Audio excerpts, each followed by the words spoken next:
এখন কি হলো, এখন সুযোগ পেয়ে সরকারের ভেতর থেকে এই প্রস্তাবটা চাপিয়ে দেয়া হলো। তো ওই জন্যই বললাম যে ফ্যাসিবাদের বা ভারতীয় ষড়যন্ত্রে আমরা পড়ছি, শুধু কি এই ৩২ নম্বরে পড়লাম, আমরা তো দেখতে পাচ্ছি যে প্রত্যেকটা জায়গায় জায়গায় আমরা পড়ছি। তাদের পক্ষে কি গভীর রাতে উইদাউট পুলিশ প্রোটেকশন ৮-১০টা মোটরসাইকেল নিয়ে যাওয়া সম্ভব? এই ছাত্রলীগ, এই যুবলীগ, তারা যে রাস্তায় তাদেরকে অ্যাম্বুশ করবে না, আমি কিন্তু খুবই সন্দিহান। নিয়ে দেশে এবং বিদেশে কাজ করেছেন, তাকে সামনে রেখে কিছু মানুষ এই সরকারের উপদেষ্টা পরিষদে এবং উপদেষ্টা পরিষদের বাইরে কিছু লোক আছে যারা তাকে সামনে রেখে নানা ধরনের কাজ করিয়ে নিতে চাচ্ছে। বাংলাদেশের যে অবস্থান, এটাকে যদি আমরা বলি যে ভারতের পেটের মধ্যে, যেমন ভারতের ত্রিপুরা রাজ্য, এটা বাংলাদেশের পেটের মধ্যে। তো সীমান্ত নিয়েও অনেক বিতর্ক আছে যে সীমান্তে খ্রিস্টান রাষ্ট্র গঠন হতে চায়। আমি একটা একটা করে বলছি আপনার। তো আপনার পেটের মধ্যে যদি মানে গোলমাল হয়, হ্যাঁ, বা পেটের মধ্যে যদি গোলমাল হয়, তাহলে কিন্তু সারা শরীরেই আপনি অসুস্থ হবেন। এটা পেটের মধ্যে গোলমাল হলে শুধু পেট গোলমাল হয় তা না।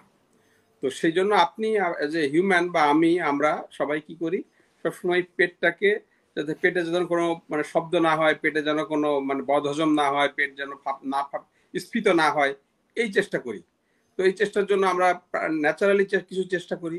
যদি ন্যাচারাল চেষ্টায় না হয়, তখন আমরা আবার মেডিসিন প্রয়োগের চেষ্টা করি। তাতেও যদি কাজ না হয়, আমরা ডাক্তারের কাছে যাই, তাই না? তারা শল্য বা নানা রকম করে। তো এখন আমরা যদি ঠিক একই জিনিসটা যদি ভারত এবং বাংলাদেশের সম্পর্কের ক্ষেত্রে চিন্তা করি, যেহেতু আমি বললাম যে বাংলাদেশের অবস্থান ভারতের পেটের মধ্যে, তো এইটা যদি বাংলাদেশ যদি ভুটভাট করে, বাংলাদেশ যদি স্ফীত হয়, বাংলাদেশ যদি শক্তিশালী হয় বা নানা রকম প্রক্রিয়া হয়, এটা তো ভারতের জন্য খুব সমস্যা হবে, এটা খুব স্বাভাবিক। ভারত কখনোই চাইবে না যে বাংলাদেশ তার পেট ফুঁড়ে বেরিয়ে আসুক, এমন সাইজ হোক যে তার পেটটা স্ফীত হয়ে যাক বা পেটের মধ্যে নানা ধরনের ডিস্টার্ব তৈরি করুক, তাহলে ভারত কখনোই চাইবে না। এবং সে কারণেই আমরা স্বাধীনতার পর থেকেই আমরা দেখেছি ভারত এই রয়ের এই তৎপরতা, এটা তো এখন না, এই তৎপরতা, এটা তাদের রেগুলার তৎপরতা, এটা সবসময় ছিল। কখনো অতিমাত্রায় বেড়েছে, কখনো একটু কমেছে, বাট এই তৎপরতা কখনো মানে বন্ধ হয়নি। এখন প্রশ্নটা হলো যে আমরা এই তৎপরতায় পড়ছি কেন, যেটা মির্জা ফখরুল ইসলাম আলমগীর বলেছেন। তিনি একটি স্পেসিফিক কেসে বলেছেন, আমি যদি ওই স্পেসিফিক কেসে নাও যাই, আমরা নানা জায়গায় নানাভাবে আমরা এই তৎপরতার মধ্যে পড়ে যাচ্ছি। দেখেন, আমাদের এই যে জনপ্রশাসন সংস্কার কমিটি, তারা একটি প্রস্তাব দিয়েছে যে বাংলাদেশকে ভেঙে 4টা প্রদেশ বানাতে হবে। তো একটা রাষ্ট্র প্রদেশ মানে কখন হয় কতগুলো কারণে। একটা হলো যে যদি সেই রাষ্ট্রের বিশাল আকার হয়, যেটা আসলে সেন্ট্রালি সেটাকে করা যাচ্ছে না, বাংলাদেশ সেটা না, বাংলাদেশ একটা ছোট্ট দেশ, ভারতের অনেক প্রদেশের থেকে ছোট। 2 হলো যে সেখানের জনসংখ্যাগত নানা বৈচিত্র্য থাকে, যাদের আসলে নানা ধরনের মানে বিভিন্ন ধরনের জনগোষ্ঠী, যাদেরকে আসলে মানে একভাবে বা এক কায়দায় শাসন করা সম্ভব না। 3 হলো ভাষাগত নানা রকম সমস্যা। এই যে নানা ধরনের ক্রাইটেরিয়া আছে বা বিভিন্ন ধরনের দাবি থাকে, মানে ডিফারেন্ট টাইপের দাবি, যেমন ভারতের পশ্চিমবঙ্গের মানুষের এক রকমের দাবি, আবার ত্রিপুরার লোকদের আর এক রকমের দাবি, গুজরাটের লোকদের আর এক রকমের দাবি। তো এই ধরনের যখন মাল্টিকালচারাল যদি নানা থাকে, তখন এটা হয়। বাংলাদেশ বিশ্বের সবচেয়ে বড় লিথিক কান্ট্রি, বা আমরা যদি বলি যে এককেন্দ্রিক রাষ্ট্র। এখানে এককেন্দ্রিক রাষ্ট্র শুধু না, এখানে 98% এই দেশের লোক বা তারও বেশি হবে যারা বাংলা ভাষায় কথা বলে, এবং তাদের মধ্যে 90% লোক মুসলিম। এই যে দারুণ একটা সাদৃশ্য বা বৈশিষ্ট্য বিশ্বের আর কোথাও নাই, সেখানে আপনি এই দেশটাকে ভাঙতে চাচ্ছেন। এই যে বাংলাদেশকে প্রদেশ করার এই চক্রান্ত, এই কুবুদ্ধিটা, এইটা বাংলাদেশে কিন্তু প্রমোট করেছে ইন্ডিয়া। তো আপনি কিন্তু আপনার সরকারের ভেতর দীর্ঘদিন ধরে তারা এইটা তাদের লোক দিয়ে নানাভাবে এই আলোচনাটা অনবোর্ড করার চেষ্টা করছে, আমরা সমালোচনা করছি। তো আপনি এখন কি হলো, এখন সুযোগ পেয়ে সরকারের ভেতর থেকে এই প্রস্তাবটা চাপিয়ে দেয়া হলো। তো ওই জন্যই বললাম যে ফ্যাসিবাদের বা ভারতীয় ষড়যন্ত্রে আমরা পড়ছি শুধু কি এই 32 নম্বরে পড়লাম? আমরা তো দেখতে পাচ্ছি যে প্রত্যেকটা জায়গায় জায়গায় আমরা পড়ছি। এই যে আমাদের মানে ছাত্র প্রতিনিধিরা এরা যে বিপ্লবটা করেছে, এদের বিপ্লবটা ছিল কোটা সংস্কার আন্দোলন, পরবর্তীতে গোটা সংস্কার আন্দোলন, রাষ্ট্র সংস্কার আন্দোলন এবং এক দফার আন্দোলন। এরা কিন্তু আন্দোলনের সময় বলে নাই যে আমরা যদি এই বিপ্লব সফল হই তাহলে আমরা কিন্তু একটা রাজনৈতিক দল গঠন করব এবং আমরা পরবর্তী নির্বাচনে অংশ নেব এবং সরকারে আসব। এদের কিন্তু এই মানে যে কোনো আপনি দেখেন যে কোনো একটা রাজনৈতিক দল যখন নির্বাচনে যায় তাদের কিন্তু একটা ইশতেহার থাকে যে আমরা নির্বাচনে গিয়ে করব। এই বিপ্লবের আগে কিন্তু এই ইশতেহারটা বা এই ঘোষণাটা তাদের ছিল না। যদি থাকতো তখন এই বিপুল ছাত্র জনতা তাদের সাথে যেত কিনা এটা কিন্তু মানে এটা কিন্তু একটা গবেষণার ব্যাপার বা একটা সন্দেহের ব্যাপার। তারা যেহেতু বিপ্লব করেছে এখন জনগণের একটা ডিমান্ড যেটা ওরা বলছে আর কি, এখন ওদের এখন এখন আসতেছি আমি আসছি। জনগণের ডিমান্ড তো ওই যে শেখ হাসিনাও বহুবার বলতো যে এবারই আমার শেষ, আমি আর এরপরে আর ইলেকশন করব না। ইলেকশনের পরেই বলতো জনগণ চায় কাজে আমি আরো একবার থাকবো। তো এটা আমাদের মানে রাজনৈতিক লোকদের একটা বলার কথা যে জনগণ চায়। জনগণ আসলে কি চায় আমরা জনগণের কাছে যাচ্ছি না। যেমন ধরেন এরা বলেছে কিছুক্ষণ আগে যে তারা একটা মানে বিভিন্ন জরিপ করছে, জরিপের মধ্য দিয়ে ইলেকশন করছে। আসলে নির্বাচনের ফলো করছে, 3 দেশে 4 না থেকে মানে 4টা দলকে ওরা ফলো করছে। হ্যাঁ, এখন ওই যে বললাম যে তাত্ত্বিকতা এক জিনিস আর বাস্তবতা আরেক জিনিস। আমি খুব নির্মম ভাবে একটা কথা বলি, হয়তো শুনতে খারাপ লাগবে।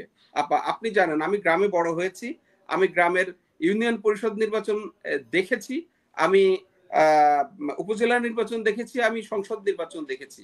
ধরেন এই যে গত 5 তারিখে আপনার 5 তারিখে বা 6 তারিখে রাতে হাতিয়াতে আপনার হান্নান মাসুদের এলাকা, সেই এলাকায় তার সমর্থকদের উপর হামলা হলো। তারা গিয়েছিল আওয়ামী লীগের এক নেতার বাড়িতে হামলা করতে গিয়ে, সেটা নিয়ে অনেক কাহিনী হয়েছে। বাট আমি একটা জিনিস বলি, যদি আগামী নির্বাচনে আমি জাস্ট একটা তাত্ত্বিক আলোচনা করছি বা একটা মানে হাইপোথিসিস একটা এনভায়রনমেন্ট আপনার সামনে তুলে ধরছি যেহেতু আপনিও বুঝবেন, যদি আগামী নির্বাচনটা হান্নান মাসুদ ইলেকশন করে এবং আপনি জানেন যখন ইলেকশনটা শুরু হয়ে যাবে, ইলেকশনের সময় কিন্তু প্রার্থীরা রাত দিন তারা গ্রামে গ্রামে প্রত্যন্ত গ্রামের গহীন গ্রামের ভিতরে যেতে হয়। আপনি বলেন এই হান্নান মাসুদ তারা বা এই ধরনের যারা আছে এখনকার, তাদের পক্ষে কি গভীর রাতে উইদাউট পুলিশ প্রোটেকশন 8-10টা মোটরসাইকেল নিয়ে যাওয়া সম্ভব? এই ছাত্রলীগ, এই যুবলীগ তারা যে রাস্তায় তাদেরকে অ্যাম্বুশ করবে না, আমি কিন্তু খুবই সন্দিহান।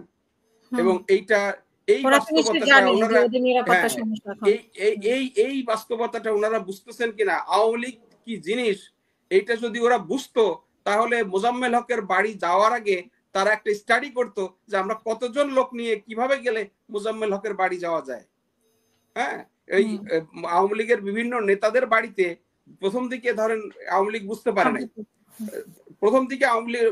নাই, পরে যখন তারা মানে মানে ব্যাকফায়ার করা শুরু করেছে, এখন এই 200, 250, 300 লোক নিয়ে আওয়ামী লীগের একটা মানে এমপি যিনি ছিলেন, সে যতই ফ্যাসিবাদ হোক, তিনি যতই পালিয়ে যাক, তাদের যে শক্তি এখনো সমাজের দেহের মধ্যে রয়ে গেছে, তাদেরকে আপনি 100-200 লোক গিয়ে তাদের একটা এমপির বাড়িতে আপনি হামলা করবেন যদি তারা দাঁড়াতে চায়, এটা কিন্তু খুব কঠিন ব্যাপার।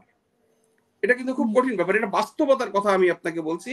বাট আমি মানে এটাকে কি বলে যে এই বাস্তবতাটা এরা আসলে বিবেচনা করে দেখে নাই। আমি মনে করি এরা যদি এই বাস্তবতাটা বিবেচনা করে দেখতো তাহলে এই ঢাকায় বসে তাত্ত্বিক আলোচনা করে রাজনৈতিক দল গঠন বা ঢাকায় বসে একটা এবার তারা যে পার্টি করছে, তারা কি কোনো উপজেলায় 300 উপজেলা অলরেডি সম্ভবত তারা কমিটি করে ফেলেছে, এর কোনো উপজেলায় কি তারা গিয়েছে? কোন উপজেলায় তারা যায়নি, ঢাকায় বসে আছে, বিভিন্ন লোকজনের সাথে কথা বলছে, তারা একটা কমিটি বা আরো এর ভিতরে অন্য কথা আছে সেটা আমি বললাম না, বাট এইভাবে একটা কমিটি করে দিচ্ছে। গিয়েছে মানে আমরা মানে যদি মানে ভিন্ন ভাবে দেখি, এক একজন এক এক এরিয়ায় তো মানে গিয়েছে মোটামুটি না ওই একবার। না ওই যে আমি আপনাকে বলি আর প্রথম নাহিদ দিকে যে হেলিকপ্টারে গেল, সে তো একসাথে না নাকি 27টা না না না জেলা সেটা কভার করেছে। সেটা সেটা কিন্তু কমিটি গঠন না, সেটা ছিল কমিটি গঠন না, শীত মানে শীত লোকজনের সাথে শীত একটা সংযোগ সংযোগ না মেনটেন করা। আবার সেটা ছিল শীত বস্ত্র বিতরণ, সেটা হ্যাঁ, কমিটি গঠন না, সেটা ছিল শীত বস্ত্র বিতরণ। মানে প্রথম দিকে তারা কয়েকটা জায়গাতে মানে এই রাজনৈতিক কর্মসূচি নিয়ে গিয়েছিল, মানে প্রথম 4-5টা কর্মসূচি সফল হয়েছিল ভিন্ন ভিন্ন এবং ভাবে দিয়েছে। ভিন্ন ভিন্ন ভাবে, কিন্তু পরবর্তীকালে তাদের উপরে হামলা শুরু হয়। এই অতীতে ফ্যাসিবাদী লোকজন তাদের উপর হামলা শুরু করে, শেষ এই করে। হামলা শুরু করার পরে তারা কিন্তু এটা বন্ধ করে দিয়েছে। তো কাজেই এই বাস্তবতাটা আমাদের মাথায় রাখতে হবে যে আমরা এটাকে কিভাবে অ্যাড্রেস করব। এখন আপনি লাস্ট যেটা প্রশ্ন বলেছেন আমি সেটা বলে শেষ করি, যে প্রফেসর ইউনূস যে নির্বাচন দিতে চাচ্ছেন ডিসেম্বরে, এটা উনি কেন চাচ্ছেন আপনি যদি চিন্তা করেন, আমি আপনাকে বলি প্রফেসর ইউনূস আমি মানে আমি তার দারুণ গুণমুগ্ধ একজন ব্যক্তি। আপনি তার কথা যদি দেখেন শুনেন, দেখবেন যে তিনি একজন খুব শিশু সুলভ কথাবার্তা বলেন, খুব নিষ্পাপ কথাবার্তা বলেন, এবং মানে কোনো ধরনের কুটিলতার মধ্যে যান না। তিনি কিন্তু শুরু থেকেই বলেছিলেন যে আমাদের মূল কাজ হলো একটি নির্বাচন করে দেয়া। এখন প্রফেসর ইউনূস অন্য একটা, তিনি শিক্ষকতা, সারা জীবন শিক্ষকতা নিয়ে থেকেছেন, মানুষের দরিদ্র বিমোচন নিয়ে দেশে এবং বিদেশে কাজ করেছেন। তাকে সামনে রেখে কিছু মানুষ এই সরকারের উপদেষ্টা পরিষদে এবং উপদেষ্টা পরিষদের বাইরে কিছু লোক আছে যারা তাকে সামনে রেখে নানা ধরনের কাজ করিয়ে নিতে চাচ্ছে, তাকে রেখে তাদের হিডেন এজেন্ডা বাস্তবায়ন করতে চাচ্ছে। তারাই তাকে মানে বলার চেষ্টা, আমি সরি,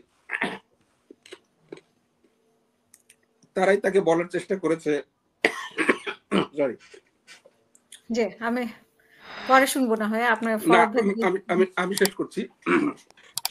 এই 5 বছর পরে ইলেকশন করা, 10 বছর পরে ইলেকশন করা, ওই ধরনের লোকদের এজেন্ডা, প্রফেসর ইউনূসের না।